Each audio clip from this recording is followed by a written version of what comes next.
ये first story मेरे दिल्ली से एक मेरे सब्सक्राइबर हैं, अभी कुछ ही दिन पहले उन्होंने मेरे को ये स्टोरी भेजी थी, ज़्यादा दिन नहीं हुए हैं, मेरे ख्याल से हफ्ते 2 हफ्ते की बात है। उन्होंने स्टोरी मेरे को भेजी थी और उन्होंने अपना ज़्यादा कुछ पर्सनल डिटेल्स तो बताने को मना किया था, तो मैं बहुत ज़्यादा उनका नाम वाम तो नहीं बता पाऊँगा, लेकिन वेस्ट दिल्ली में उनका घर हुआ करता था और ये ना 2000 के आसपास की बात है। तो अब तो उसकी एज भी काफ़ी हो चुकी है इस लड़के की, लेकिन 2000 में जिस घर में वो रहा करते थे, उस घर में कोठी थी, मतलब अच्छा परिवार था, 2 भाई थे, उनके मम्मी पापा थे, सारे रहा करते थे घर के अंदर। तो सब कुछ अच्छा चल रहा था उनकी लाइफ में। उसके पापा किसी ज़माने में फैक्ट्री में जॉब करते थे, लेकिन फिर उनका कुछ ऐसा इतना अच्छा काम चला उनका कि एक पॉइंट के बाद उनकी अपनी खुद की भी 2-3 फैक्ट्रीज हो गई थी, सब कुछ उनका बढ़िया चल रहा था। और उस घर में, जिस घर में उनके साथ ये सब इवेंट्स हुए थे, उस घर में रहते हुए भी उनको 10-12 साल हो चुके थे और सब कुछ बढ़िया चल रहा था उनका। फिर क्या हुआ, 2000 के आसपास में उस लड़के का जो बड़ा भाई था ना, उसकी शादी की एज हो गई थी। तो उसके पापा ने बोला कि भाई अब लड़के की एज तो हो ही रही है और सब कुछ अच्छा चल रहा है घर पे, तो इसके लिए एक लड़की ढूंढ ली जाए। तो उसकी शादी करवाने के लिए रिश्ता वो ढूंढने लग गए। इन्हीं दिनों फिर उसके पापा ने अपनी फैमिली में ये शेयर किया, ये बताया कि जिन दिनों मैं फैक्ट्री में जॉब करता था ना, तो मेरा एक दोस्त था और वो बहुत अच्छा दोस्त था मेरा, और उसकी भी एक बेटी है जो कि शादी की उम्र की हो रखी है, और मैंने उसकी बेटी को देखा हुआ, बहुत सुंदर लड़की है, और फैमिली का, उसके परिवार का तो हमें पता ही है, बहुत अच्छा परिवार है। तो क्यों ना एक बार वहाँ चलते हैं उनसे मिलने, तुम लोग भी देख लो, अगर सब कुछ ठीक ठाक रहा तो फिर वहीं रिश्ता कर देंगे। तो उसके घर वाले तैयार हो गए, ठीक है पापा कह रहे हैं तो एक बार चलते हैं हम। तो उसी संडे को ये सारे उनके घर जाने को तैयार हो गए, उस जो इनके फ्रेंड का घर था। तो वहाँ पे गए तो लड़की को देखा, तो लड़की देखते ही पसंद आ गई इन तीनों को, मतलब मम्मी पापा और ये लड़का, 2 जो भी भाई थे, सबको लड़की पसंद आ गई, सुंदर थी लड़की। और फैमिली को तो ऑलरेडी जानते ही थे इसके पापा, तो फैमिली की तरफ से भी ऐसी कोई दिक्कत नहीं थी। लड़की को भी लड़का पसंद आ गया। अब सब कुछ पसंद आ गया इनको, रिश्ता इनका फाइनल हो गया कि भाई ठीक है रिश्ता करते हैं। और 1 महीने बाद की इनकी शादी की डेट रख दी गई कि भाई 1 महीने बाद शादी करते हैं। लेकिन यहाँ पे एक नोट करने वाली बात यह है कि जब ये लोग देखने गए थे ना उनको, लड़की वालों को, लड़की को देखने उनके घर पे गए थे, तब तक उनको ये तो पता था कि कोई देखने आ रहा है उनका, लेकिन तब तक ये नहीं पता था कि इनका बैकग्राउंड क्या है, कितने पैसे वाले हैं, कैसे क्या है, ये नहीं पता था। ये बाद में पता चला था उनको जब इन्होंने रिश्ता फाइनल कर लिया था। तो ठीक है, लड़के दोनों ने एक दूसरे को पसंद कर लिया और 1 महीने बाद की शादी की डेट रख ली गई। अब होता क्या है, ये पंजाबी फैमिली थी जिनके साथ में यह हुआ था, पंजाबी हिंदू फैमिली। तो इनके यहाँ पे ये था, नॉर्मली होता ही है कि कोई भी शुभ ऐसा कोई काम होने वाला होता है शादी ब्याह का, तो गांव में पितरों का कोई मंदिर होता था इनका, तो वहाँ पे जाके पूजा करनी होती है इनको। तो उन्होंने बताया कि इनके भी पंजाब में कोई जगह का नाम नहीं बताया, वहाँ पे इनके गांव में इनके पितर का कोई मंदिर था, तो वहाँ पे जाके प्रसाद चढ़ाना, कढ़ाई वढ़ाई करते हैं, हर फैमिली में हर उसमें अलग अलग हिसाब होता है। तो इनका भी था कि वहाँ पे पूजा करके आनी है और उनको कुछ चढ़ा के आना है। तो शादी से करीब 15 दिन पहले का इनका बना प्रोग्राम कि भाई गाँव चलते हैं और वहाँ पे प्रसाद चढ़ा के आते हैं। तो ये तीनों ही जाने वाले थे, ये इसकी मम्मी, इसके पापा और वो लड़का जिसकी शादी होने वाले थे। लेकिन बाई चांस की बात है कि जिस दिन इनको जाना था उसे 1 दिन पहले ही इनकी खुद की फैक्ट्री, तो उसमें कोई काफ़ी अच्छा खासा इनका ऑर्डर आ गया था, तो उसके पापा नहीं जा सके वहाँ पे पंजाब में इनके गाँव में। तो ये तीनों माँ बेटे चले गए अपना कार से वहाँ पे। तो उन्होंने जाके अपना पूजा वूजा की तैयारी करी, लेकिन अगले दिन जिस दिन पूजा होने वाली थी उस दिन सारी तैयार हो चुकी थी, तो इसके पापा भी काम वाम खत्म करके वहाँ पे पहुँच गए पूजा के टाइम पे। अब वो पहुँच तो गए, लेकिन ये लड़का बताता है कि जब पापा वहाँ पे पहुँचे ना, तो हम ये देख रहे थे कि पापा का चेहरा उतरा सा हुआ है, बड़ा मायूस से हो रखे हैं वो, जबकि इतनी खुशी का माहौल था, मतलब रिश्तेदार वगैरह सब आ रखे थे, सब खुश थे कि लड़के की शादी होने वाली है, और फैमिली का पहला बच्चा था वो, इनका पहला लड़का था जिसकी शादी होने वाली थी। तो नेचुरल सी बात है, बड़ी धूमधाम से करते हैं ऐसे। तो इन्होंने फिर, लेकिन उस टाइम पे ज़्यादा कुछ नहीं पूछा, इन्होंने पूजा वूजा करी। पूजा होने के बाद में फिर उन्होंने पापा से पूछा कि क्या हुआ पापा, कोई परेशानी है क्या, कुछ बात हुई, आप ऐसे मतलब मायूस क्यों लग रहे हैं। तो उसके पापा ने बताया कि यार वो जो मेरा दोस्त है जिसकी बेटी से शादी होने वाली है, उसकी कल रात डेथ हो गई। अच्छा। तो ये सुन के सबको एकदम से शौक लगा कि अरे ये कैसे हो गया, मतलब इतने अच्छे मौके पे एकदम से इस तरह की न्यूज़ आनी तो बहुत बड़ा अपशकुन माना जाता है, और गांव में तो बहुत मानते हैं इन सब चीज़ों को। तो रिश्तेदार वगैरह थे, उन सब ने ये बात सुनी तो सब ने बोला कि नहीं नहीं, ये तो बहुत बड़ा अपशकुन हो गया है और अब उस घर में आपको रिश्ता नहीं करना चाहिए, मतलब उस लड़की से आपको रिश्ता तोड़ देना चाहिए। लेकिन कुछ लोग होते हैं जो कि थोड़ा सा उसूलों वाले होते हैं, आप बोल सकते हो। उसने बोला कि नहीं, वो तो मेरा दोस्त का परिवार है, उसके बच्चे हैं, उनके घर में तो ऑलरेडी इतना मुसीबतों का पहाड़ टूट चुका है, उसके पिता की डेथ हो गई, और ऐसे में अगर हम भी उससे रिश्ता तोड़ लेंगे तो ये तो अच्छी बात नहीं है। तो मतलब इन्होंने तो अच्छे के लिए सोचा था, तो इन्होंने रिश्ता नहीं तोड़ा। हालांकि इस बात पे इनके कई सारे रिश्तेदार थे जो कि नाराज भी हो गए थे कि तुम ऐसा अपशकुन होने के बाद भी उनसे रिश्ता नहीं तोड़ रहे हो, तुम्हें बिल्कुल नहीं करना चाहिए रिश्ता। लेकिन वो अड़े रहे कि नहीं, रिश्ता शादी होगी तो वहीं होगी, और वो माने नहीं। फिर करीब 2 हफ्ते बाद शादी की डेट थी, अपना धूमधाम से शादी हुई इनकी लड़के की, और शादी के बाद वो लड़की इनके घर पे आ गई, जो इसकी भाभी थी, जो इसके पापा के दोस्त की लड़की थी। अब क्या हुआ, शादी के बाद 2-3 महीने तक तो सब कुछ ठीक रहा। मतलब वो घर जिसमें ये पिछले 12 सालों से 10-12 सालों से रह रहे थे, जिसमें खूब इनकी बरकत हुई थी, उस घर में खूब खुशी से रह रहे थे, कोई उसमें पैरानॉर्मल चीज़ें कुछ भी नहीं थी। शादी के 2 महीने बाद से ही ना इनको उस घर में एक अलग ही वाइब आने लग गई। जैसे होता क्या है ना, मतलब जिस घर में हम रहते आ रहे हैं शुरू से, वहां पे जरा सा भी कुछ भी चेंज होता है ना वाइब में, तो हमें फील हो जाता है वो। तो ये बताता है कि हमें वहां पे डर लगने लग गया था 2 महीने बाद से, जैसे कि कुछ बहुत गलत हो रहा है, कुछ गड़बड़ होने वाला है। अपने ही घर में डर रहे, अपने घर में उनको डर लगने लग गया। लेकिन ये समझ में नहीं आ रहा था कि ये सब हो क्यों रहा है, क्या ऐसा क्या हो रहा है, मतलब ऐसा अभी तो शादी हुई है, सब कुछ ठीक ठाक चल रहा है, ऐसा क्यों हो रहा है, ये समझ में नहीं आ रहा था। और जो लड़की के फादर की डेथ हुई वो नेचुरली हुई, वो भी पता लगेगा आगे। अच्छा, वो भी आगे पता लगे। तो अब इनको ये तो पता चल रहा था भी कुछ ना कुछ गड़बड़ चल रही है, नेगेटिविटी आ रही है घर में, लेकिन अभी तक भी इतना ज़्यादा ध्यान नहीं दे रहा था कि क्यों हो रहा है, कौन क्या कर रहा है, ये सब चीज़ें अभी क्लियर नहीं हुई थी।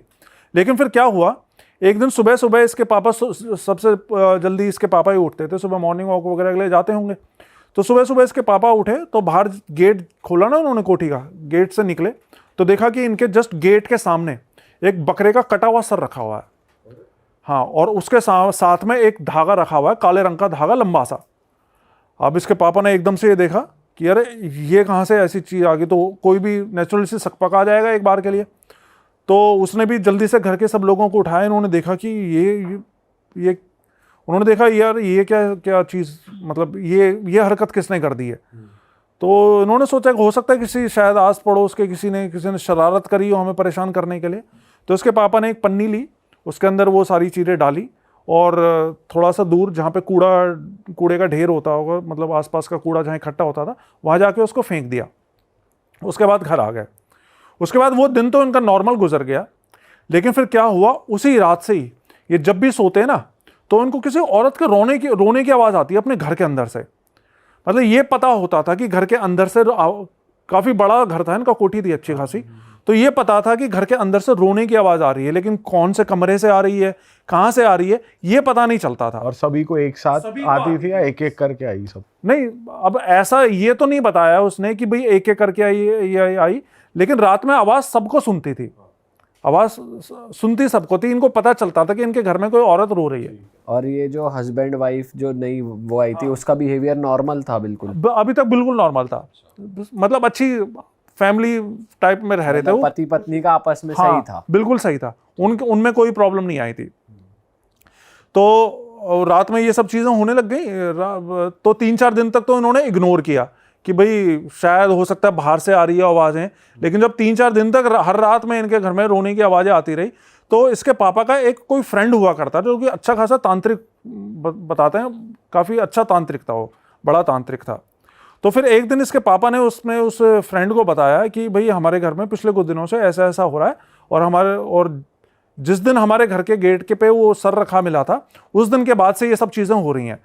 तो उसने बोला कि अच्छा चलो ऐसा करता है, मैं आता हूँ तुम्हारे घर पे और एक बार मैं देखता हूँ कि भाई क्या परेशानी है तुम्हारे घर पे। उससे पहले इन्होंने अपनी वो नहीं देखी घर के बाहर की सराउंडिंग्स की, कहीं बाहर से आ रही हो या क्या आवाज़ है? हाँ। वो तो नॉर्मल चीज, वो तो उन्होंने हर तरीके से पता लगाने की कोशिश की कि भाई घर के अंदर से आ रही है तो कहाँ से आ रही है, घर के बाहर से तो नहीं आ रही। लेकिन घर के बाहर से नहीं आती थी, वो घर के अंदर से ही आती थी। और घर के अंदर से भी ऐसा लगता था जैसे चारों तरफ से आ रही है, कोई एक पर्टिकुलर उसका ये नहीं था कि भाई इस कोने से कोई आ रही है या उस कोने से आ रही है, ऐसा नहीं था। पूरा घर से ही वो रोने की आवाज़ आती सुनाई देती थी। तो वो इसके पापा के दोस्त आए, वो तांत्रिक, जो कि काफ़ी बड़े तांत्रिक थे। तो उन्होंने आके अपनी क्रिया वगैरह करी। तो उन्होंने फिर इनको बताया कि तुम्हारे घर पे ना एक पिशाच को छोड़ा गया है और इस पिशाच को सिर्फ तुम्हारी, मतलब ये जो लड़का था, इसकी मम्मी को मारने के लिए छोड़ा गया है। तो इसके पापा ने पूछा कि भाई मतलब मेरी वाइफ को मारने के लिए छोड़ा गया है, लेकिन ऐसा क्यों? हमने तो कभी किसी का कोई बुरा नहीं किया और ना मेरी किसी से कोई दुश्मनी है, हमारा तो किसी से कोई लेना देना ही नहीं है, और रिश्तेदारी में भी हमारे सब अच्छे लोग हैं, तो हमारे साथ कोई ऐसा क्यों करेगा? तो उसने बोला कि इसका तो मैं अभी जवाब नहीं दे सकता हूँ, अभी पहले मेरे को क्रिया करके इसको वापस भेजने दो पिशाच को, इसके बाद मैं 2-4 दिन बाद तुम्हें बताऊंगा कि किसका क्या धरा है। तो बोला ठीक है। फिर उसने अपनी क्रिया वगैरह करी, जो भी चीज़ें थी, और उस पिशाच को वापस भेज दिया। और पिशाच को भेजने के लिए कई तरह की चीज़ें भी उन्होंने मांगी थी, मिठाइयाँ, कई तरह की मिठाइयाँ, जो भी नॉर्मल तांत्रिक क्रियाएं होती हैं, उस तरीके से करके उन्होंने पिशाच को वापस भेज दिया। अब क्या हुआ, ये 3-4 दिन बीत गए। इसके बाद से वो रात में जो रोने की आवाज़ आती थी ना, वो आनी बंद हो गई। अब फिर से पहले जैसा सब कुछ नॉर्मल हो गया। लेकिन फिर 3-4 दिन बाद क्या हुआ, फिर से एक सुबह इसके पापा सो के उठे ना, तो इनका जो दरवाज़ा था, जो मेन गेट, वो खोल के जैसे बाहर निकले तो देखा कि सामने फर्श के ऊपर एक हरे रंग का बड़ा सा कपड़ा रखा हुआ है और उसके ऊपर मांस के लोथड़े से पड़े हुए हैं और खून के छींटे पड़े हुए हैं वहाँ पे। तो वो देखते ही ये फिर से समझ गए कि भाई ये तो फिर से किसी ने कोई गड़बड़ कर दी है। लेकिन पिछली बार जो ये तांत्रिक दोस्त आए थे ना इनके, उन्होंने इनको ये बोला था कि भाई तुम्हारे घर पे अगर इस तरह की कोई भी चीज़ दोबारा से हो ना, तो इन चीज़ों को छूना मत तुम, ये छूना ठीक नहीं रहता। तो उसने ना छुआ नहीं, बल्कि पीछे वाले गेट से निकल के अपनी कार लेकर अपने उस दोस्त के पास पहुंचे और उसको जल्दी से लेकर आ गए अपने घर पे।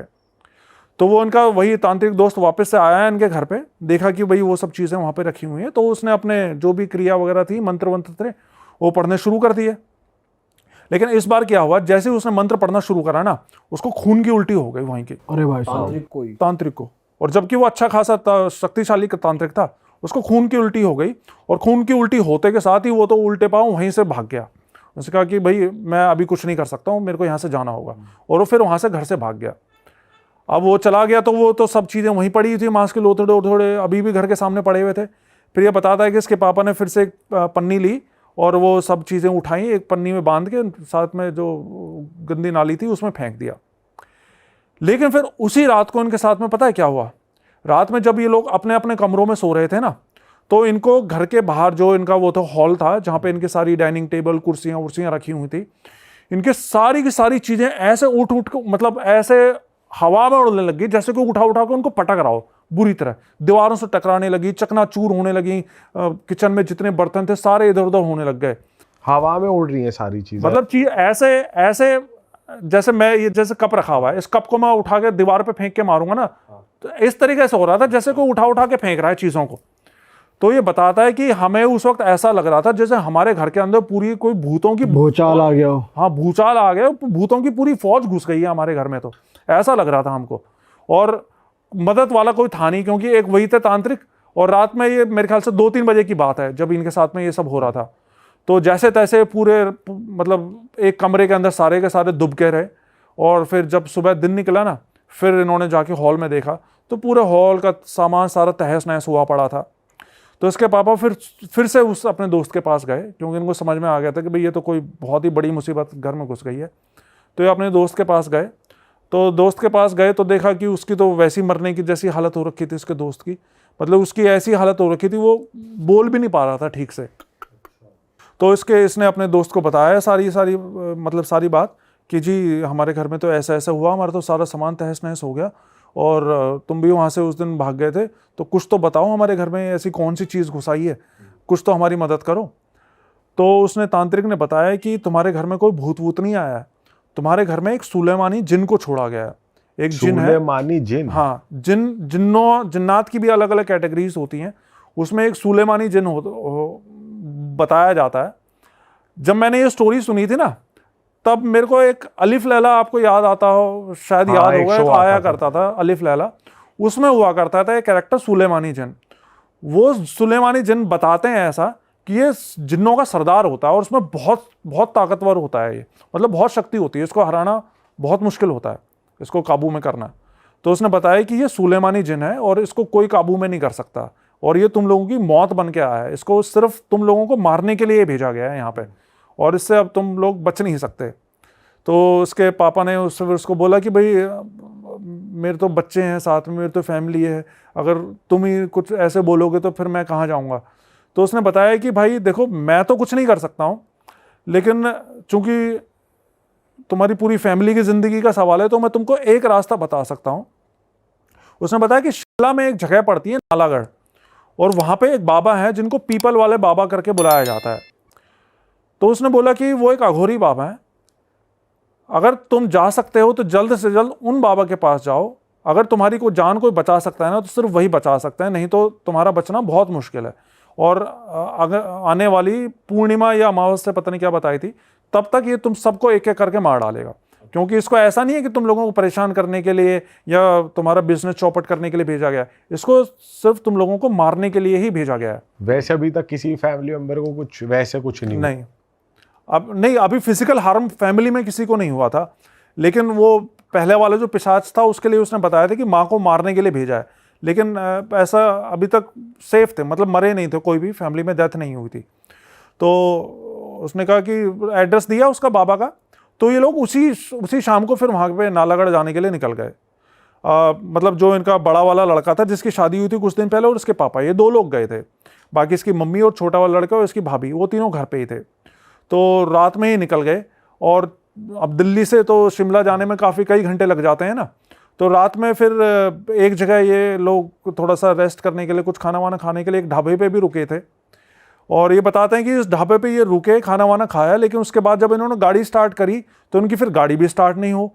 मतलब इन्होंने, ऐसा नहीं था कि वो उस गाड़ी में कोई खराबी थी या कोई पुरानी गाड़ी थी, अच्छी भली गाड़ी थी, चलती कंडीशन में थी, बिल्कुल अच्छे से चला के लाए थे, लेकिन वहाँ पे इनकी गाड़ी स्टार्ट होने का नाम नहीं, मतलब 1 घंटा लग गया इनको, हर तरह की कोशिश कर ली, लेकिन गाड़ी स्टार्ट नहीं हो रही इनकी। फिर इसके पापा ने किसी तरह अपने गाड़ी के अंदर हनुमान चालीसा वगैरह लगाई, तो इनकी गाड़ी अपने आप स्टार्ट हो गई। और मतलब ये सुनने में थोड़ी सी फिल्मी बात लग सकती है कि हनुमान चालीसा चला, लेकिन ऐसा होता है, ऐसा बहुत सी स्टोरीज में बहुत से व्यूअर्स ने मेरे को बताया कि ये चीज़ें, जैसे इस तरह के कोई भी भूतिया रास्ते होते हैं ना, कोई भी पैरानॉर्मल एंटिटीज होती हैं, तो वो इस तरीके से करती हैं, वो आपकी गाड़ी बंद कर देंगी, बाइक बंद कर देंगी, लेकिन फिर आप कुछ अपने किसी देवी देवता को याद करोगे तो एकदम से छोड़ देती हैं वो चीज़ को, वो स्टार्ट हो जाती है।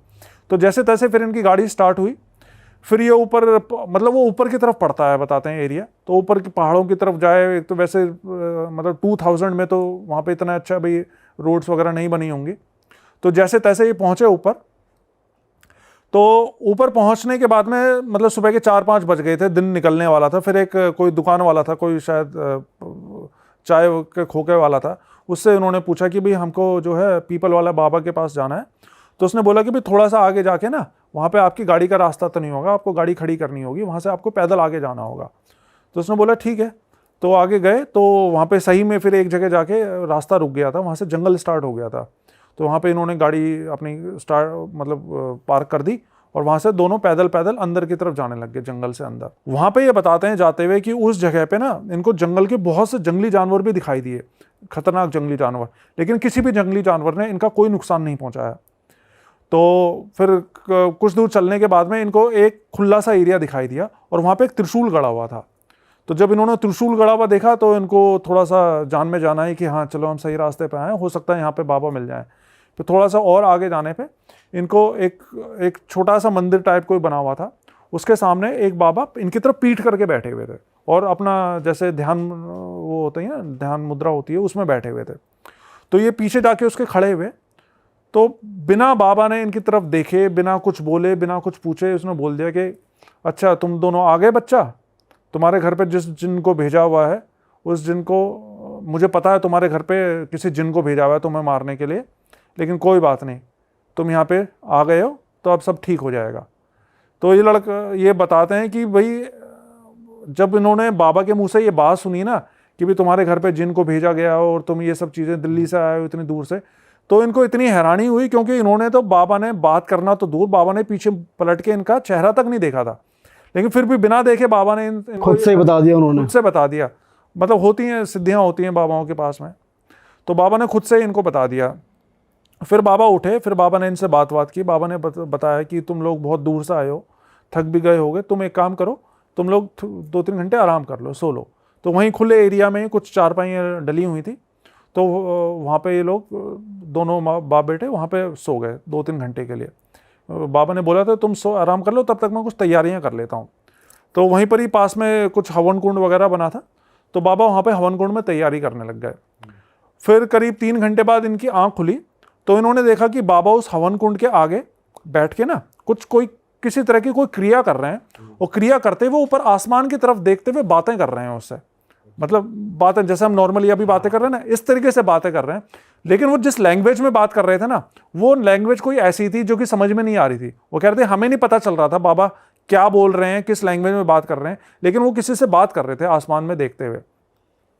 फिर बाबा ने उसको बताया, इनको बताया, अपने पास बिठाया, इनको बताया कि मुझे पता है तुम्हारे घर में किसी बहुत ही शक्तिशाली जिन को भेजा गया है, और मैं चाहूँ तो उसको अभी के अभी बांध के यहाँ पे बुला सकता हूँ, उसको यहाँ पे पेड़ पे बांध सकता हूँ अभी के अभी। लेकिन उसको पकड़ने से, उस जिन को पकड़ने से तुम्हारी समस्या का समाधान नहीं होगा, क्योंकि इससे पहले तुम्हारे घर में पिशाच को भेजा गया था, अब जिन को भेजा गया है। अगर इस जिन को मैं पकड़ भी लूँगा तो हो सकता है 10 दिन बाद कोई नई चीज़ भेज दी जाए। तो ये तुम्हारी समस्या का इलाज नहीं है, तुम्हारे घर का पक्का इलाज करने के लिए मुझे तुम्हारे घर पर ही जाना होगा। तो उसके लिए तुम एक काम करो, तुमको मैं कुछ चीज़ देता हूँ, ये चीज़ें अभी फ़िलहाल अपने साथ लेकर जाओ और मैं तुमको तुम्हारे घर पर ही मिलूँगा। तो उन्होंने बोला ठीक है बाबा, आप बताइए क्या क्या करना है हमें। तो बाबा ने इनको धागे दिए, काले धागे, 2 काले धागे दिए। बोला कि अभी जाते हुए ना दोनों एक एक अपनी जेब में रख लेना, और कुछ थोड़ी सी राख दी उसको, जिसको भभूत बोलते हैं हवन की, कि ये साथ में अपनी गाड़ी में रख लेना, इससे तुम्हारी गाड़ी बंद नहीं होगी रास्ते में। तो उन्होंने बोला ठीक है। लेकिन जाते हुए उसके पापा ने फिर से पूछा बाबा से कि बाबा हमारी तो किसी से कोई दुश्मनी नहीं है, ना हमने किसी का कुछ बुरा किया, किसी का कुछ बिगाड़ा, तो हमारी जान के पीछे कोई क्यों पड़ा हुआ है। तो बाबा ने बोला कोई बात नहीं, फिक्र मत करो बच्चा, तुम्हारे सारे सवालों के जवाब मिल जाएंगे, मैं तुम्हारे घर पे आऊँगा, उसके बाद तुम्हें सब सवालों के जवाब मिल जाएंगे।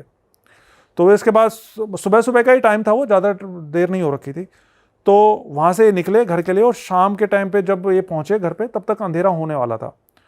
तो जब ये पहुँचे ना घर पे अपने, तो देखा कि जो इनके घर के सामने एक पार्क था, तो वो बाबा ऑलरेडी उस पार्क में बैठे हुए हैं। अच्छा, इनके पहुंचने से हाँ, पहले। इनके पहुंचने से पहले। तो ये देख के इनको और हैरानी हुई कि अरे ये बाबा, मतलब बाबा ने इनका एड्रेस नहीं पूछा था, बाबा ने सिर्फ ये बोला था तुम पहुंचो घर, मैं तुम्हारे घर पर ही मिलूंगा। और बाबा इनके पहुंचने से पहले इनके घर पे पहुंच गए। तो वाकई में कोई बहुत ही सिद्ध बाबा रहे होंगे।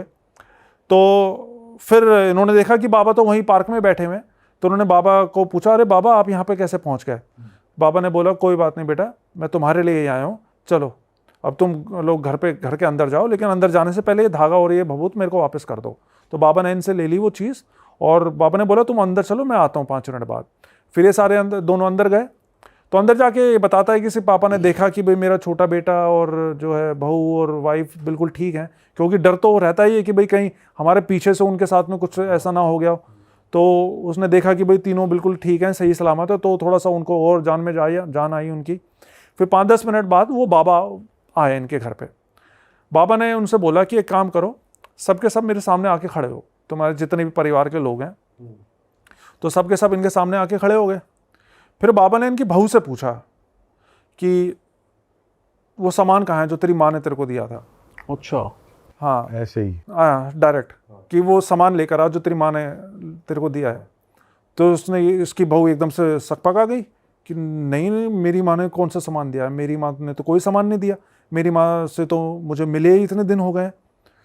तो बाबा ने बोला अच्छा ऐसी बात है, ठीक है, तो जो भी ये चीज़ कर रहा है ना इस घर के ऊपर, वो अभी 5 मिनट के अंदर यहाँ पे या तो पागल हो जाएगा या मर जाएगा। बाबा ने ये गुस्से से बोला उसको। तो बाबा की बात सुन के वो ऑर्डर गई, वो बोली कि नहीं बाबा, नहीं ऐसी बात नहीं है, मुझे अभी अभी याद आया कि कल रात को मेरी माँ आई थी मेरे से मिलने के लिए और वो कुछ सामान देकर गई है मेरे को। तो बाबा ने बोला अच्छा जा लेकर आ वो सामान, क्या है सामान, लेकर आ। तो वो अंदर गई अपने कमरे में, अलमारी से एक पोटली निकाल के लेकर आई, हरे रंग की पोटली। तो बाबा को वो पोटली दी, तो बाबा ने वो खोली पोटली, तो उसके अंदर से 7 लौंग और कुछ सिंदूर और इस तरह की चीज़ें कुछ निकाली। फिर बाबा ने जब वो चीज़ें निकाली ना, फिर बाबा ने उसके ऊपर चिल्ला के बोला कि क्यों मारना चाहती है तू उन लोगों को, बता। तो तब तक तो इन लोगों को यकीन ही नहीं हो रहा था कि भाई हमारी बहू ऐसा कर रही है। लेकिन फिर इसकी बहू ने अपने मुंह से सारी बात बताई इनको।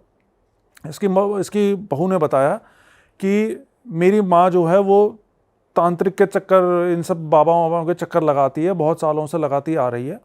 तो जब ये रिश्ता हमारे पास में आया और हमें पता चला कि ये लोग इतने पैसे वाले हैं, तो मेरी माँ के और मेरे मन में लालच आ गया। तो हमने सोचा कि शादी के बाद अगर ये लोग मर जाएं तो इनकी सारी प्रॉपर्टी हमारी हो जाएगी। और ये सोच के मेरी माँ ने इनके ऊपर में ये सब चीज़ें करवाना शुरू कर दिया।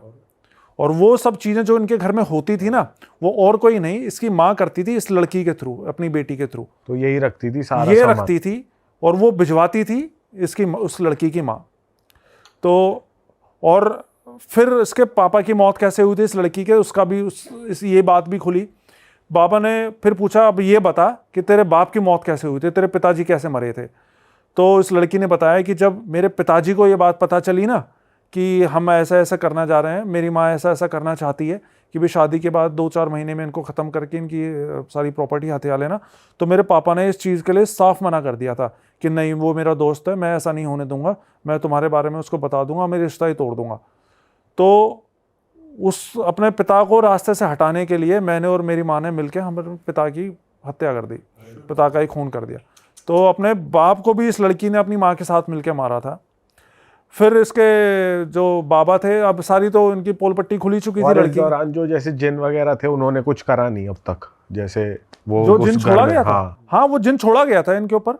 हाँ, तो घर में कोई हरकत नहीं हुई, इतने बाबा नहीं, थे एक, वहाँ? एक, एक अभी अभी वो कॉल करेगा हमें, जस्ट मैं जो बताने जा रहा था, वो अभी बाबा उसको बुलाएगा जिन को। अच्छा। हाँ मतलब ऐसा है ना, कुछ चीज़ों कुछ केसेस में तो अपने आप चीज़ें सामने आ जाती हैं, कुछ केसेस में उनको सम्मन करना पड़ता है।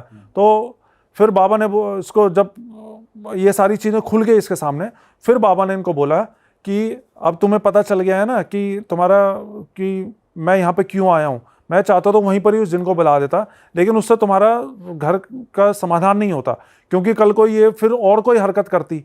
तो इस वजह से मुझे यहाँ पर आकर तुम्हारे बीच में इसके मुंह से ही उगलवाना था, क्योंकि अगर मैं भी ये चीज़ बात बोलता तो तुम लोगों को हो सकता है यकीन नहीं होता मेरी बात पे, क्योंकि ऐसी बात पे तो बड़ा मुश्किल हो जाता ना यकीन करना। तो फिर बाबा ने बोला कि अब तुम्हें सच्चाई पता लग गई है ना, तो अब मैं इस जिन का इलाज करता हूँ। फिर बाबा ने अपने जो भी क्रिया वगैरह थी, मतलब उन्होंने एक झोला ले रखा था, उसमें से कुछ राख वाख निकाली, उन्होंने मंत्र वंत्र पढ़ के पूरे घर में इधर उधर फूंका। तो जब वो फूंका ना, तो ये बताते हैं कि इनका एक कमरा था, कोई पर्टिकुलर कमरा नहीं था, एक कमरा था, उस कमरे से एक लंबा सा काला साया निकल, धुएं जैसा। वो सबको दिख रहा है, सबने देखा हाँ, है। सब घर के वही हैं, हॉल के अंदर ही। और सामने आके खड़ा हुआ उस बाबा के, और जोर जोर से हंसने लग गया वो साया कि अघोरी तुझे क्या लगता है, तू मुझे हरा देगा? मैं सुलेमानी जिन हूँ, सुलेमान नाम है मेरा, और ये सब कुछ छोड़ छाड़ के यहाँ से चला जा, नहीं तो हो सकता है इस फैमिली से पहले तेरी जान मुझे लेनी पड़ जाए। तो वो बाबा को ही धमकी दे रहा है उल्टा, मतलब डरने के बजाय। तो बाबा ने कई तरह की क्रियाएं वगैरह करी, लेकिन उसको ऐसा लग रहा है जैसे कोई असर ही नहीं हो रहा उस जिन को। वो खड़ा अपना हंस रहा है वहाँ पर जोर जोर से। फिर बाबा ने इनसे बोला कि तुम एक काम करो, तुम सारे घर से बाहर निकलो, मैं कुछ करता हूँ। फिर ये सारे घर से बाहर गए। फिर घर से बाहर जाते हुए भी इनको उसके जिन के हंसने की आवाज़ सुनाई दे रही थी, लेकिन फिर 10-15 मिनट बाद, मतलब जो भी आवाज़ें आ रही थी हंसने वसने की और ये सब चीज़ें, वो सब कुछ शांत हो गई। और फिर दरवाज़ा खुला और वो बाबा बाहर निकल के आए। तो ये बताते हैं जी कि जब हम बाहर खड़े हुए थे तो हमें यही लग रहा था कि कहीं बाबा के साथ ही कुछ गलत ना हो जाए कि इतना ताकतवर जिन है। लेकिन जब दरवाज़ा खोल के बाबा बाहर आए तो थोड़ा सा हमारी भी जान में जान आई कि चलो सब कुछ ठीक हो गया है। फिर बाबा ने इनको बताया कि मैंने उस जिन को पकड़ लिया है, लेकिन मैंने उसको मारा नहीं है, मैंने उसकी जान बख्श दी है इस शर्त के ऊपर कि जिसने उसको भेजा है वो उसी की जान लेगा। तो ये बात सुन के वो लड़की रोने लग गई कि इसको तो मेरी माँ ने भेजा है और ये मेरी माँ की जान ले लेगा। तो वो उसके पैरों में पड़ गई बाबा कि बाबा ऐसा मत करो, मेरी माँ की जान बख्श दो, और हम आज के बाद ऐसा कभी भी कुछ नहीं करेंगे। तो बाबा ने बोला ठीक है, मैं तेरी माँ की जान बख्शता हूँ, लेकिन आज के बाद तू इस घर को छोड़ के चली जाए और आज के बाद इन लोगों की तरफ पलट के मत देखियो कभी भी, और अपनी माँ से बोल दियो कि इनका कभी बुरा करने की ना सोचें। तो उसने बोला ठीक है बाबा, अभी तो रात हो रही है, मैं जैसे ही सुबह दिन निकलेगा मैं दिन निकलते ही यहाँ से चली जाऊँगी इनके घर से। तो वैसा ही किया। फिर जब सुबह हुई तो ऑटो पकड़ के इनके घर से चले गए अपने मायके के। उसके बाद ना तो फिर अगले कई दिनों तक कोई कॉल आई, ना वो वापस आई इनके घर पे। लेकिन फिर बाबा जब सुबह जा रहे थे इनके घर से ना, तो बाबा ने बोला कि ठीक है मैं जा रहा हूँ तुम्हारे घर से, लेकिन जाते हुए मैं तुम्हारे घर को एक बार सुरक्षा कवच से वो कर देता हूँ, बांध देता हूँ, जिससे कि अगर दोबारा से कोई भी तांत्रिक प्रयोग या कोई चीज़ भेजी जाती है तुम्हारे घर पे, तो मेरे को वहाँ पे अपने धाम में बैठे बैठे पता चल जाएगा कि भाई तुम्हारे घर पे कुछ चीज़ आई है, और मैं वहीं उसको बांध के बुला लूँगा। तो इसके बाद ये चले गए, बाबा अपने वहाँ चले गए, और वो उनकी बहू भी अपने मायके चली गई। उसके बाद ना कोई कांटेक्ट हुआ, नहीं हुआ। लेकिन फिर क्या हुआ, करीब 1 महीने बाद इनको पता चला कि इसकी माँ की डेथ हो गई है, उसकी बहू की माँ की डेथ हो गई है। तो जब इनको ये पता चला कि बहू की माँ की डेथ हो गई है, तो ये दोबारा से उस बाबा के पास गए। कोई कांटेक्ट नंबर, फ़ोन नंबर वगैरह तो था नहीं जिससे बात कर सकते। तो दोबारा नाला कर गए और बाबा को बताया कि बाबा उसकी माँ की मौत हो गई है, और आपने तो बोला था कि भाई उसके आप जान बख्श दोगे। तो बाबा ने बताया कि मैं उसकी जान बख्शना चाहता था, लेकिन वो औरत अपनी हरकतों से बाज ही नहीं आ रही थी। उस दिन जब वो उसकी लड़की चली गई तुम्हारे घर से, उसके बाद उसी रात को उसने एक बानो नाम की चुड़ैल को तुम्हारे घर पे भेजा था, लेकिन चूंकि तुम्हारे घर पे सुरक्षा कवच लगा हुआ था तो उसको वो अंदर घुस नहीं पाई, और उसको बांध के मैंने यहाँ पे बुला लिया। और उसके बाद भी वो आए दिन कभी कुछ और कभी कुछ तुम्हारे घर पे वो चीज़ें छोड़े जा रही थी, वो बाज नहीं आ रही थी। मैंने उसको बहुत कोशिश करी समझाने की इन सब चीज़ों से बाज आ जा, लेकिन वो नहीं मान रही थी। इसलिए आखिर में मुझे इस जिन को छोड़ना ही पड़ा। और जैसे कि इसने वादा कर रखा था जिन ने कि जाते ही उसी की जान लेगा जिसने इसको भेजा है, तो इसने सबसे पहले उसी की जान ले ली। तो ये थी ये पूरी स्टोरी। सिर्फ लालच की वजह से वो, मतलब अच्छा भला करते हैं लोग ऐसे लालच की वजह से। भाई वैसे ही सब कुछ तो था ही, उसके बाद शादी तो हो ही गई। शादी हो गई थी, वो उस घर में ही आ गई थी। मालकिनी थी वो एक तरीके से घर की। बट उसके माइंड में ये था ना कि सारी प्रॉपर्टी मेरी हो जाए, इन सभी को निपटा दूं, सब कुछ ही मेरा हो जाए, मैं ही मालकिन बन जाऊं, कोई पूछने वाला ही ना हो सब कुछ। लेकिन वही ना, लालच का बुरा नतीजा।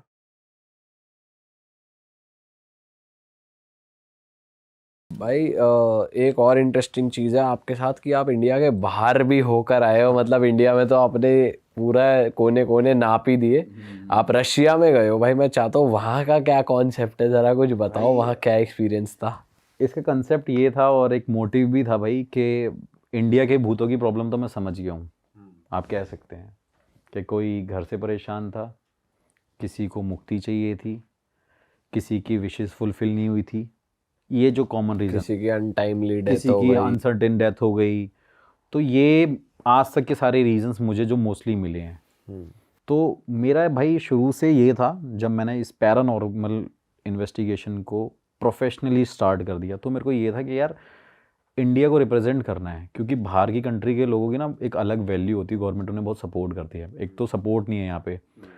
तो मैं रशिया गया भाई, मेरे को ये था कि वहाँ के भूत क्या चाहते हैं भाई, रशियन भूत क्या चाहते होंगे। तो भाई वहाँ इन्वेस्टिगेट करने गए 6,000 रुपए और गए भी रशिया। 6,000 भाई ये तो 6,000 तो नहीं, वहाँ तो हमारे 6 लाख लग गए थे इस इन्वेस्टिगेशन को करने में, आप कह लो।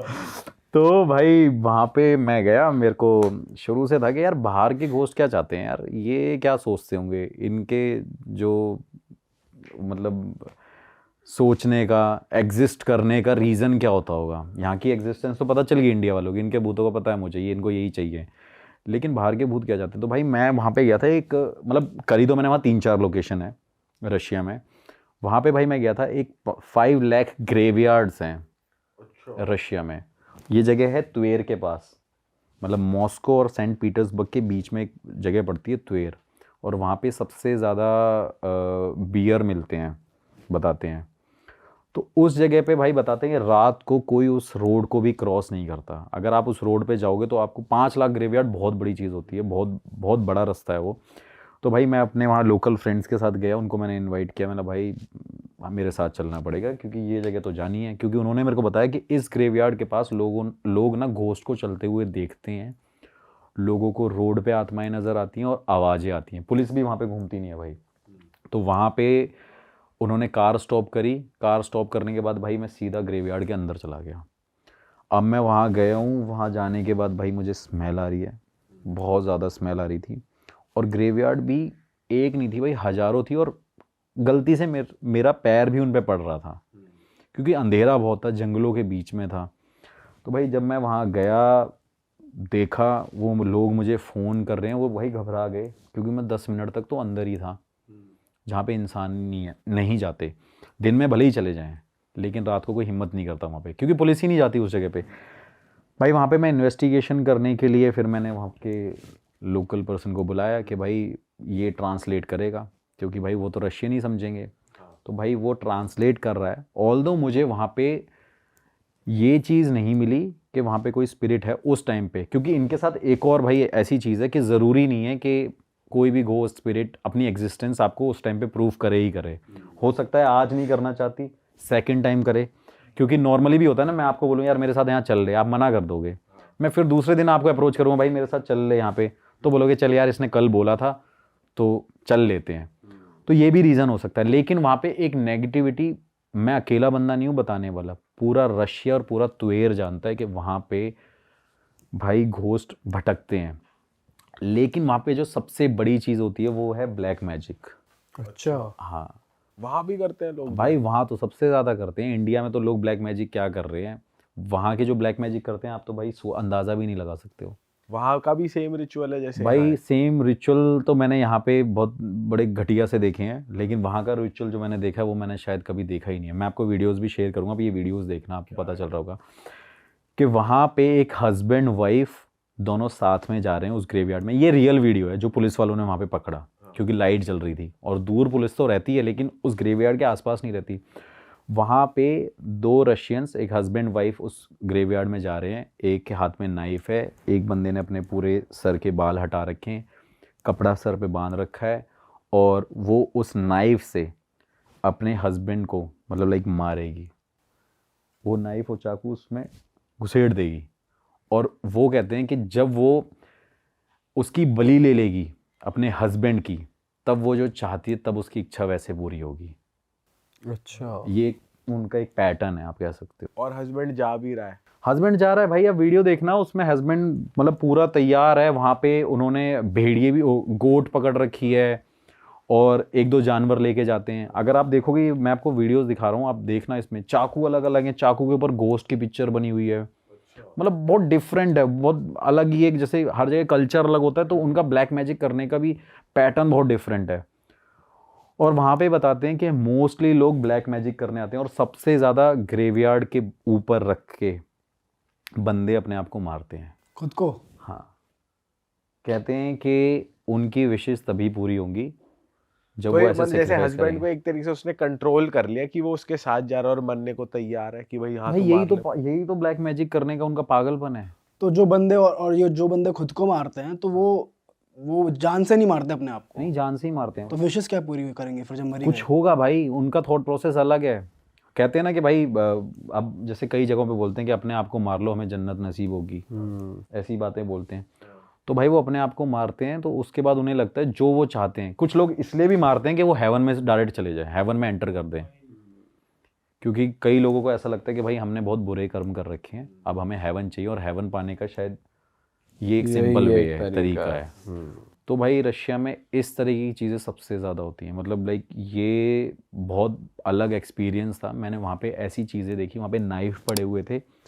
जब मेरे ट्रांसलेटर ने, मतलब वो फ्रेंड ही था मेरा, उसने मुझे बताया कि भैया देखो ये नाइफ पड़ा हुआ है यहाँ पे, लोग यहाँ पे रस्सियाँ बांध के आते हैं, लोग यहाँ पे लाइक बकरियों को बांध के ले आते हैं, कोई डॉग को लेके आता है, उनका सर काटते हैं और उसके बाद वहाँ पे रखते हैं और फिर वो रिचुअल करते हैं जो एक्चुअली करते होंगे। मुझे नहीं पता वो प्रोसेस क्या है, लेकिन प्रोसेस में ये सब होता है, ये मुझे पता है कि ये सारी चीज़ें होती हैं। भाई आपको कोई दिख जाता करता हुआ यार? भाई अगर मेरे को दिख जाता तो मैं सच में पकड़ लेता जाके, क्योंकि मुझे बड़ा शौक है। मैंने आपको बताया कि मैं टेढ़े रास्ते बहुत भाई अपनाता हूँ। आप पे चला देता चक्कू छुरी। कोई बात नहीं भाई, अब और वो तो बोलता भी रशियन है। तो भाई हम फिर कहते हैं ना, हम भी यूपी वाले हैं भाई, तो हमें भी हम भी किसी से डरते भाई नहीं वहां भाई। तो अपना वेपन भी नहीं था आपके पास। भाई वेपन नहीं था, लेकिन इतने कमजोर नहीं है भाई कि डर जाएं। अगर कमजोर होते और ये सब चीजें सोचते तो आज इस फील्ड में नहीं होते, क्योंकि पूरे इंडिया में ऐसी ऐसी जगहों पे रात को भाई जेलों में भी बंद रहे हैं, पुलिस वालों ने भी पकड़ा है, मारे भी हैं, पिटे भी हैं, सब कुछ किया है। इस फील्ड में घुसना कोई आसान बात नहीं है भाई। लोग, हाँ, अगर कोई फेक वीडियोस बनानी है, that is a different thing भाई। क्या आप कहीं भी किसी भी ग्राउंड में वीडियो बना दो, खेतों में वीडियो बना दो, लाइक बहुत सारे लोग बहुत से पैरानॉर्मल इन्वेस्टिगेटर ये कर रहे हैं, फेक वीडियोस बना रहे हैं। भाई उनको ना पैसा कमाना है, मुझे इज्जत कमानी है, और दूसरी चीज़ ये है कि ये चीज़ें ना भाई हटानी है लोगों के माइंड से। और दूसरी बात ये है कि भाई इंडिया को रिप्रेजेंट करना है यार।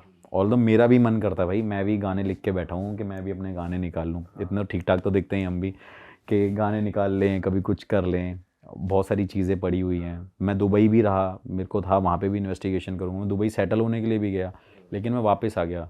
मेरे दिल ने गवाही नहीं दी, मैं अपना पैशन कैसे छोड़ दूँ। और भाई वो कॉन्सेप्ट भी पता चला, जैसे यहाँ के भूतों का तो है कि भाई इच्छा पूरी नहीं हुई या ये नहीं हुई, तो वहाँ के उनका क्या इशू रहता है? उनका भाई मतलब एक्चुअली मैंने इतना डीपली स्टडी नहीं किया, लेकिन वहाँ पे जो मुझे बताया गया वो ये होता है कि भाई वो गोस्ट सबसे ज़्यादा ना अटैक करने के उसमें रहते हैं। बाहर के भूतों में ये है कि वो अटैक ही करना चाहते हैं। वो हमेशा किसी को खुश नहीं देखना चाहते, हमेशा एग्रेशन में रहते हैं, हमेशा सबको एग्जिस्टेंस अपनी प्रूफ कराएंगे। क्योंकि आपने बहुत सारी वीडियोस में भी देखा होगा कि मोस्टली फॉरेन की वीडियोस में कुछ ना कुछ टेबल हिल रही होती है, आवाज़ें आ रही होती हैं। ये चीज़ें इंडिया में नहीं होती इतनी ऐसे ज़्यादा। भाई इंडिया में भी होती हैं, मतलब अपनी एग्जिस्टेंस तो प्रूफ कराते हैं ऐसे कर सकते नेगेटिव हैं, लेकिन ऐसा नहीं होता कि भाई सोफा ही हिल गया, टेबल ही हिल गई। आपने देखी होंगी फॉरेन की वीडियोस, उसमें टेबलें हिल जाती हैं। मैं नहीं देखी थी भाई, एक व्हील चेयर थी, उस पर हाँ। कोई बैठा नहीं होता और एक बंदा वीडियो बना रहा है गेट पे से, हाँ, और वो थोड़ी देर में अपने आप उसकी तरफ से चल के आती है और वो फट के उसकी एकदम भाग के तो जाता है ये वो दूसरी इंडिया में तरफ। ऐसा नहीं है, लेकिन ऐसी वीडियोस मेरे पास एक भी है, मैंने पहले भी शेयर करी हुई हैं। अमेरिका में मेरी एक फ्रेंड रहती थी, वो उसको बड़ा शौक था भाई ये ऐसी ना चीज़ों को मतलब देखने का। उसके जितना भी मतलब लाइक बाहर, घर के बाहर का जो ग्राउंड था, पार्किंग यार्ड था, वहाँ पे वो ना ऐसी एक्टिविटी को बहुत फील करती थी। तो वो मुझे वहाँ से वीडियोस भेजती थी, उसमें भाई कोई वाइट शेडो दिख रही है इंसान की पूरी, कोई वाइट शेडो घूम रही है। और उसने मेरे से एक वीडियो शेयर करी है, शायद उस पर आप भी बिलीव ना करो, लेकिन भाई ये फैक्ट है और ये सच है कि वो लेडी का डॉग ना बाग कर रहा है, और जैसे ही वो विंडो के पास जो कर्टन्स को ऐसे मूव कर रही है, और वहीं पे वो जब अपने फ़ोन को ले जा रही है वीडियो रिकॉर्ड करते करते कि कुत्ता भौंक क्यों रहा है, तो सामने दिख रहा है भाई पूरी एलियन शेप में वहाँ पे कोई खड़ा हुआ है। वो वीडियो मैं आपको दिखा दूंगा। वो लगा देंगे इस पे यहाँ पे ना। हाँ लगा देना, और आप दिखाना भाई, आप खुद नहीं बताओगे एडिटिंग है। बड़े बड़े एडिटर भी बोलते हैं कि अगर ये फेक वीडियो है। और एक भाई एक 60 मतलब लाइक 55-60 अराउंड उसकी एज है, वो क्या एडिटिंग करेगी ऑलरेडी, उसको क्या ज़रूरत है। वैसे उसने डाली हुई है वो फोटो, मेरे पे भेजी हुई है, मेरे को दिखा, मेरे पास है वो वीडियो।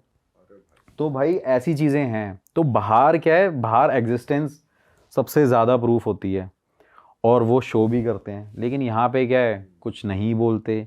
यहाँ पे हम इमोशनल बहुत है ना, यहाँ के यहाँ गोस्ट पे तो जबरदस्ती बुलवाना पड़ता है भाई, क्या चाहती है तू, इमोशनल क्यों बहुत है जा- ना, गोस्ट इमोशनल बहुत है भाई, बहुत इमोशनली भाई जैसे लोग होके वो गुजरते हैं वैसे ही उनका नेचर होता है। बाहर के लोग थोड़े लोनली, थोड़े बोल्ड ज्यादा होते हैं, उन्हें किसी से मतलब नहीं होता। बाहर के लोग इतने इमोशनल नहीं होते, वहाँ के, यहाँ के इमोशनल बहुत ज़्यादा है, वहाँ के नहीं है। तो बहुत मतलब टू द पॉइंट चीज़ें करते हैं, समझ रहे हो। आंसर देना है तो देना है भाई, देना भी कैसे कि टेबल ही हिला देनी है ऐसी चीज़ें होती हैं। तो बाहर का कंसेप्ट भाई ये था मेरा जानने का, अभी भी स्टिल गोइंग प्रोसेस है, अभी भी मैं लर्न भी कर रहा हूँ। तो अभी कहाँ जाने की प्लानिंग है? भाई मैं अभी मेरा मतलब लाइक मैं कनाडा जाऊँगा, तो कनाडा में बहुत सारी हॉन्टेड थाईलैंड भी तो बता रहे थे आप, वहाँ भी हो क्या रखा? थाईलैंड में भाई हाँ, एक मतलब लाइक वहाँ पे शिप पार्क होते हैं, जो मतलब शिप को क्या बोलते हैं मेरे उसको एग्जैक्ट, डॉक हाँ। तो वहाँ पे मैंने देखा था कि बहुत सारे लोकल लोग थे, वो बताते थे कि यहाँ पे कपल्स उस समुंदर में कूद जाते थे, सुसाइड कर लेते थे। तो बताते हैं कि उस समुंदर के पास, उस डॉक के पास लोगों को कुछ ना कुछ दिखाई देता है और चिल्लाने की आवाज़ आती है, और लोग वहाँ पे भटकते तक नहीं हैं। लेकिन वहाँ पे मैंने ऐसे साइन मुझे मिले थे, उनके एग्जिस्टेंस के मिले थे। बट वहाँ पे हम इंग्लिश में ही क्वेश्चन कर रहे थे, क्योंकि इंग्लिश वहाँ पे थोड़ा सा मतलब बोल लेता है बंदा। लेकिन रशिया में प्रॉब्लम थी, लैंग्वेज बैरियर था, लेकिन थाईलैंड में मुझे आंसर मिले थे। अब मैं वही कह रहा हूँ, वो एक छोटी सी जगह थी, आप सोचो एक समुंदर है, साथ में वो एक डॉक सा बना हुआ है, साथ में शिप खड़े हुए हैं, लेकिन वहाँ रात में कोई जाने की हिम्मत नहीं करता। लोगों को ये लगता है कि वहाँ पे सिर्फ आत्माएं भटक रही हैं, और सबसे ज़्यादा सुसाइडल केस है वहाँ के। और हमेशा भाई जेन्युइन लोकेशन पे गया हूँ, कोई ऐसी जगह नहीं है, हमेशा बताता हूँ। बहुत सारे सेलिब्रिटीज़ भी मेरी वीडियोस देखते हैं, बहुत सारे क्रिकेटर भी मेरी वीडियोस देखते हैं, अप्रिशिएट करते हैं, तो मैं उन लोगों के लिए भी काम कर रहा हूँ भाई। ऐसा नहीं है कि मैं कोई चलता फिरता बंदा बोल रहा है कि अरे भैया वीडियो बना दो, नहीं। बहुत सारे क्रिकेटर हैं, बहुत सारे सेलिब्रिटीज़ हैं। एक साउथ के सेलिब्रिटी है, नाम नहीं बताऊंगा, उन्होंने भी मुझे हैदराबाद बुलाया हुआ था, उनके घर पे भी मैंने इन्वेस्टिगेशन करी है। 4 दिन मैं उनके यहाँ पे रुक के आया था।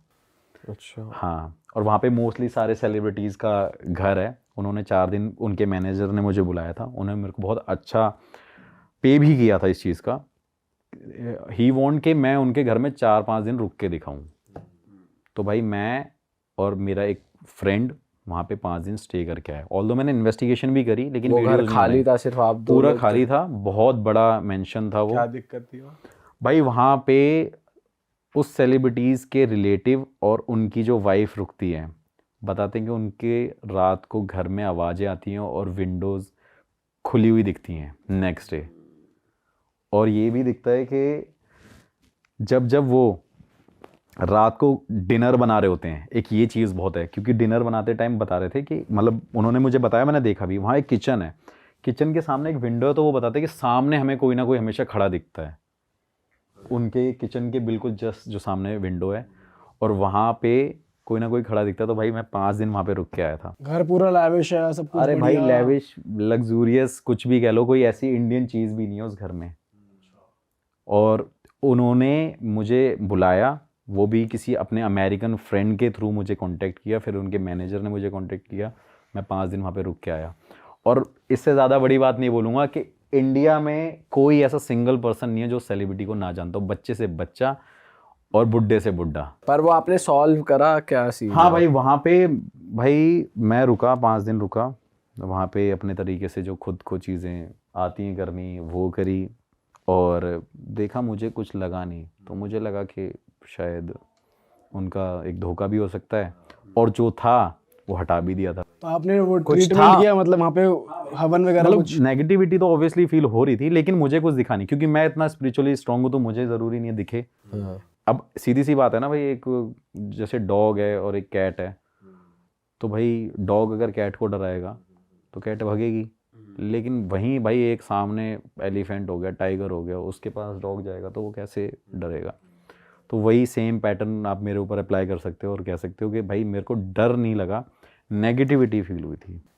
तो आपने वो ठीक कर दी? फिर वहाँ पे उनके लिए मैंने पूजा कराने के लिए यहाँ से 8 पंडित भेजे थे उनके मेंशन में। हाँ, 2 दिन तक उन्होंने कंटिन्यू करी वो पूजा, फिर मैं गया था।